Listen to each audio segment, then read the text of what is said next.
Hi students, this is fund welcome back to my channel. NIT Andhra Pradesh సంబంధించి fee ఎంత కట్టాలి? ఇప్పుడే జోసాలో ఫీజు మనకైతే 5 రౌండ్స్ అయిపోయినాయి. పార్షియల్ అడ్మిషన్ ఫీజు అయితే కడుతున్నారు స్టూడెంట్స్ అందరూ.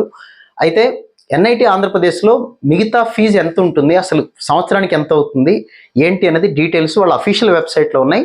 ఒకసారి మీకు కూడా గుర్తు చేస్తాను. నేను వాళ్ళ అఫీషియల్ వెబ్సైట్లో ఈ సంవత్సరం పెట్టిన దాని ప్రకారం ట్యూషన్ ఫీజు, ఇందులో మనకి 2 రకాల ఫీజులు ఉంటాయి. కాకపోతే ఫస్ట్ సెమిస్టర్ మనం కొత్తగా కాలేజీకి వెళ్ళినప్పుడు కొద్దిగా ఎక్కువ ఫీజు ఉంటుంది. ఆ బిల్డింగ్ మెయింటెనెన్స్ ఫీజు అని ఇట్లా రకరకాలుగా వసూలు చేస్తారు. అదేంటి అనేది మీకు డీటెయిల్స్ చెప్తాను. సో ఫస్ట్ మొట్టమొదటిగా ట్యూషన్ ఫీజు. ట్యూషన్ ఫీజు అంటే ఓన్లీ చెప్పినందుకు, క్లాసులు చెప్పినందుకు ట్యూషన్ ఫీజు 62,500. అన్ని సెమిస్టర్స్ అంతే. ఫస్ట్ ఇయర్లో ఫస్ట్ సెమిస్టర్కి, సెకండ్ సెమిస్టర్కి. అంటే సంవత్సరానికి ఎంత అంటే 62,000, 62,000, 1,24,000 ప్లస్ 1,000, 1,25,000 ట్యూషన్ ఫీజు అవుతుంది. అంటే సెమిస్టర్ 6 నెలలకు ఒకసారి కట్టాలి. ప్రతి 6 నెలలకు ఒకసారి 62,500 అనేది సెమిస్టర్ ఫీజు కట్టాల్సి ఉంటుంది. ఓపెన్ కేటగిరీ, ఓబీసీ, ఈడబ్ల్యూఎస్ ఎవరికైతే ఫీజు రీఎంబర్స్మెంట్ ఉంటుందో వాళ్ళకి దానికి తగ్గట్టుగా అమౌంట్ అయితే రీఎంబర్స్మెంట్ చేస్తారు, అది గుర్తుపెట్టుకోండి. అలాగే ఎస్సీ, ఎస్టీ, పీడబ్ల్యూడీకి సంబంధించిన స్టూడెంట్స్, ఈ కేటగిరీ స్టూడెంట్స్కి అయితే మీ పేరెంట్స్ గవర్నమెంట్ ఎంప్లాయీస్ అయినా ఏవైనా మీకు ఫుల్ ఫీజు రీఎంబర్స్మెంట్ అనేది ఉంటుంది. గవర్నమెంట్ ఎంప్లాయీస్ అయినా ఏ ఇబ్బంది ఉండదు. ఎస్సీ, ఎస్టీ, పీడబ్ల్యూడీ ఈ 3 కేటగిరీకి సంబంధించిన స్టూడెంట్స్కి జీరో ఫీజు, ట్యూషన్ ఫీజు అనేది ఏమి ఉండదు.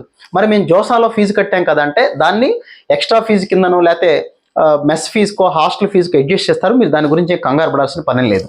మీరు జోసాలో కొంత అమౌంట్ కట్టుంటారు. ఓపెన్ కేటగిరీ వాళ్ళైతే 35 ప్లస్ 45 అంటే 80,000 కడితే 5,000 జోసా ఫీజు పోతుంది. మిగతా 75,000 ఆల్రెడీ మీరు 62,500 కట్టుంటారు మీరు ఇక్కడ ఫీజులో. ఆ ఫీజు అడ్జస్ట్ అవుతుంది. మిగతా అమౌంట్ అనేది ఎక్స్ట్రా ఫీజెస్ ఉంటాయి, దానిలో కట్ అవుతుంది. అంటే ట్యూషన్ ఫీజు కింద ప్రతి సంవత్సరము కూడా 1,25,000 మనం కట్టాల్సి అయితే ఉంటుంది. ప్రతి 6 నెలలకు ఒకసారి 62,500 కట్టాలి. OBC, open, EWS. మీకు ఫీజు రీఎంబర్స్ ఈడబ్ల్యూఎస్ వాళ్ళకి అవ్వచ్చు, లేకపోతే 1 lakh బిలో చూపిస్తే పూర్తి ఫీజు అవన్నీ కాలేజీ మీరు తీసుకెళ్ళిన సర్టిఫికెట్, మీ ఇన్కమ్ సర్టిఫికెట్ అవన్నీ మ్యాచ్ అయితే వాళ్ళు దానికి తగ్గట్టుగా రీఎంబర్స్మెంట్ చేస్తారు, కంగారేం లేదు. నెక్స్ట్ ఫస్ట్ సెమిస్టర్ కొత్తగా జాయిన్ అవుతారు కాబట్టి కొన్ని ఎక్స్ట్రా ఫీజెస్ ఉంటాయి. ఆ ఎక్స్ట్రా ఫీజెస్ అన్నీ కలిపి 24,600 రూపాయలు ఫస్ట్ టైం కట్టాలి. కాలేజీకి వెళ్ళిన తర్వాత 24,600 రూపాయలు కట్టాల్సిందే. అవి దేనికి అంటే స్టూడెంట్ ఎస్టాబ్లిష్మెంట్ మెయింటెనెన్స్ కింద 8,100 రూపీస్ ఫస్ట్ ఇయర్ కట్టాలి.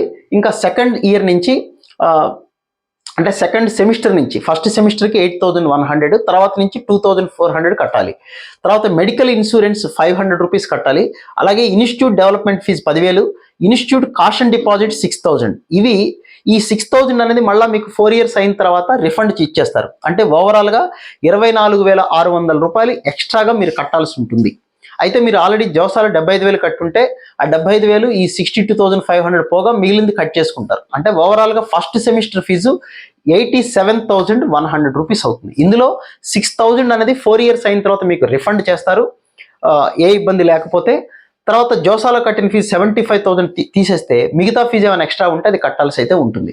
ఇంకా ప్రతి సెమిస్టర్కి మనం కట్టాల్సింది ఎక్స్ట్రా మొత్తం ఫీజు ఎంత అంటే 65,400. అందులో ట్యూషన్ ఫీజు 62,500, ఇంకా ఎక్స్ట్రా ఫీజు 2,900 రూపీస్. ఇది ప్రతి సెమిస్టర్కి ప్రతి స్టూడెంట్ కట్టాల్సింది. ఈ కేటగిరీ స్టూడెంట్స్ జీరో కట్టాల్సిన పని లేదు ట్యూషన్ ఫీజు. బట్ మిగతా ఫీజు అయితే కట్టాలి, 2,900 అయితే ఎవరైనా కట్టాలి. ఇవి కాకుండా ఇంకేం ఫీజులు ఉంటాయి అంటే మెస్ ఫీజు ఉంటుంది, హాస్టల్ ఫీజు ఉంటుంది. హాస్టల్ అంటే రూమ్ రెంట్, ఆ మెస్ ఫీజు అంటే మనం తిన్నందుకు, భోజనం చేసినందుకు. అది ఎన్ని రోజులు కట్టాలి, ఎంత కట్టాలి అనేది ఉండదు. మనం ఎన్ని రోజులు ఉంటామో, ఎన్ని రోజులు తింటామో దానికి స్టూడెంట్స్ బై క్యాలిక్యులేట్ చేస్తారు, ఎంత అయింది ఖర్చు, దాని ప్రకారం వాళ్ళు తీసుకుంటారు. అది నెల నెల మారుతూ ఉంటుంది. ఒకరోజు ఎక్కువ హాలిడేస్ వస్తే ఆ నెలలో కాస్త తక్కువ పడుతుంది, నెల మొత్తం కాలేజీ జరిగితే దానికి కొద్దిగా ఎక్కువ పడుతుంది. అది ఎంత ఏంటని చెప్పలేము మనం. అరౌండ్ ఒక 5,000 అవుతుందేమో మరి అప్రాక్సిమేట్గా నేను అనుకోవటం అయితే. సో ఇది ఓవరాల్గా ఎన్ఐటి ఆంధ్రప్రదేశ్ సంబంధించి ఎంత ఫీజు అవుతుంది ప్రతి సంవత్సరం అంటే దానికి సంబంధించిన డీటెయిల్స్. ఇది మీకు ఏమన్నా ఫీజు రీఎంబర్స్మెంట్ ఉంటే వాళ్ళు అడ్జస్ట్ చేస్తారు. దీని గురించి కాలేజీకి వెళ్ళి మీ సర్టిఫికేట్స్ అన్ని వెరిఫై చేసిన తర్వాతే దానికి డీటెయిల్స్ అయితే వాళ్ళు చెప్తారు. ఇది ఎన్ఐటి ఏపీకి సంబంధించి ఇంకా ఫీజు డీటెయిల్స్. మీకు ఎప్పుడన్నా సరే ఏ డౌట్ వచ్చినా సరే ఎన్ఐటి ఏపీలో చదివే స్టూడెంట్స్ అయితే ఆ వెబ్సైట్లో చెక్ చేసుకోండి. ఇంకా ఏదైనా నాతో మీకు పర్సనల్గా ఏదైనా డౌట్ ఉందంటే ఈ వీడియో కింద కామెంట్ సెక్షన్లో పెట్టండి, లేదా లైవ్కి వచ్చినప్పుడు అయితే మనం డిస్కస్ చేద్దాం. So wish you all good luck guys. మళ్ళీ ఇంకో వీడియోలో మళ్ళీ కలుద్దాం. Thank you.